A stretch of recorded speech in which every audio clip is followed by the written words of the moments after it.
আসসালামু আলাইকুম বন্ধুরা, আশা করি আল্লাহর অশেষ রহমতে ভালো আছেন। আমরাও ভালো আছি। কিন্তু আমাদের দেশের লক্ষ লক্ষ মানুষ আজ বিপদের মুখে। এই বন্যা কবলিত মানুষগুলোর জন্য দোয়া করবেন এবং যে যার জায়গা থেকে তাদের জন্য সাহায্য করবেন। আজকে কিছু কথা না বলে থাকতে পারছি না। আমাদের দেশের এই দুর্দশার জন্য দায়ী একমাত্র ভারত, কিন্তু তারা এটা অস্বীকার করছে। কিন্তু সবচেয়ে আশ্চর্যের বিষয় হলো তাদের দেশের কিছু নাগরিক আছে যারা মানুষ রূপের পশু, যারা এই বন্যার মানুষগুলোকে নিয়ে হাসি ঠাট্টা বিদ্রূপ করছে। মনে রাখবেন, আমাদের মহানবী সাল্লাল্লাহু আলাইহি সাল্লামকে নিয়েও মানুষ নানা ধরনের ঠাট্টা বিদ্রূপ করত। কাফেররা, বিশেষ করে কাফেররা নানান ধরনের ঠাট্টা বিদ্রূপ করত। তাই আমরা এদের কথায় গ্রাহ্য না করে আমরা আমাদের মতো এগিয়ে যাব। এসব দালাল চক্ররা কিন্তু আগে থেকেই আমাদের বিরুদ্ধে ষড়যন্ত্র করত, আর এখন আমাদের দেশে এই মহা বিপদ ঠেলে দিয়ে তারা আনন্দ উদযাপন করছে। আমাদের ভেঙে পড়লে চলবে না, আমাদের একে অপরকে সাহায্য করতে হবে।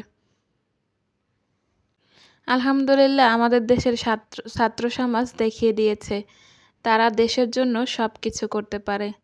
তারা যেমন দেশের জন্য প্রাণের মায়া না করেও আন্দোলনে নেমেছিল, তেমনি দেশের মানুষের বিপদ দেখে তাদের বিপদে ঝাঁপিয়ে পড়েছে। আসলে আমরা সবাই জানি, কারো বিপদ দেখে যদি কেউ হাসে তাহলে সেই বিপদে একদিন নিজেরই পড়তে হবে। তাও আমরা আল্লাহর কাছে দোয়া করব তাদের জন্য, তাদের আল্লাহ যাতে ঈমান দান করে, তারা যেন তাদের ভুল বুঝতে পারে। আমাদের দেশের মানুষের জন্য সবাই দোয়া করবেন। আমাদের দেশবাসীরা যেন এই মহাবিপদ কাটিয়ে সামনে এগিয়ে যেতে পারে। তাদের কষ্ট দেখলে আর নিজেকে সামলে উঠতে পারে না। আল্লাহর কাছে মনে হয় আল্লাহ আমাদের কত ভালো রেখেছে।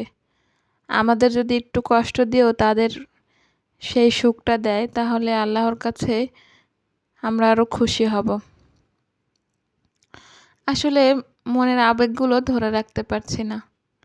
যখনই ফেসবুক, টিকটকে ঢুকি, তখনই তাদের আর্তনাদ চিৎকার দেখে কেমন যেন এলোমেলো লাগছে। মনে হচ্ছে আমরা তো কত ভালো আছি, কত সুন্দর আরামে দিন কাটছে, কিন্তু আল্লাহ তাআলা এই মানুষগুলোকে এত কষ্ট দিয়েছেন।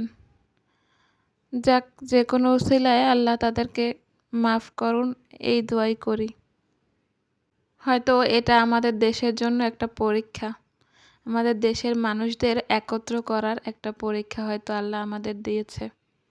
ইনশাআল্লাহ এই পরীক্ষাও আমরা কাটিয়ে উঠব। বন্যা কবলিত মানুষের জন্য সকলে সকলের জায়গা থেকে দোয়া করবেন, এবং যারা সাহায্য করছে তাদের অবশ্যই অ্যাপ্রিসিয়েট করবেন। তারা অবশ্যই প্রশংসার যোগ্য। আমরা যারা কিছু করতে পারিনি, অথচ ঘরে বসে আনন্দে দিন কাটাচ্ছি, তাদের দোয়াটুকু ছাড়া কিছুই করার নেই। আমাদের ছোট্ট সুন্দর একটা দেশ, কিন্তু এই দেশের উপর দিয়ে এক একটা ঝড় বয়ে যাচ্ছে। কিছুদিন আগেই আন্দোলনে কত মানুষের প্রাণ গেল, কত পরিবার এখনো তাদের শোক কাটিয়ে উঠতে পারেনি। এরই মধ্যে আমাদের এই মহা দুর্যোগের মধ্যে পড়তে হলো। এই খারাপ খবরগুলোর মাঝেও যখন দেখি আমাদের দেশের ছোট ছোট ক্ষুদে বাহিনীগুলোও মানুষের সাহায্যের জন্য এগিয়ে আসছে, তখন খুবই আনন্দ লাগে। আমাদের দেশের ভবিষ্যৎ আসলেই অনেক উজ্জ্বল, কারণ আমাদের দেশের নতুন প্রজন্মরা দেশ নিয়ে অনেক সতর্ক। তারা মানুষের বিপদে পাশে থাকতে পারে। তাদের মধ্যে দেশপ্রেম অনেক গাঢ়। তাই আগামী দিনে আমরা সুন্দর একটা বাংলাদেশের আশা করতেই পারি তাদের মুখের দিকে তাকিয়ে। রাস্তায় যখন বের হই, দেখি ছোট ছোট ছেলে মেয়েগুলো টাকা উঠাচ্ছে বন্যায় মানুষদের হেল্প করার জন্য। ভালোই লাগে। আমরা নিজেরা কিছু করতে পারি না, কিন্তু ওদের করতে দেখলে মনে আনন্দ লাগে যে আমাদের দেশের মানুষের মধ্যে অনেক মায়া মমতা বোধ কাজ করে একে অপরের জন্য। তাই তো এই ছোট ছোট ছেলেমেয়েরা নিজেদের কথা না ভেবে মানুষের সাহায্যের জন্য এগিয়ে আসছে। তাই আমরাও যার যার জায়গা থেকে সাহায্যের জন্য এগিয়ে আসতে পারি। ভিডিওটি একটু যদি ভালো লেগে থাকে তাহলে একটি লাইক করে পাশে থাকার অনুরোধ রইল এবং আপনাদের মন থেকে ভালোবাসা থেকে সাবস্ক্রাইব করে দিয়েন।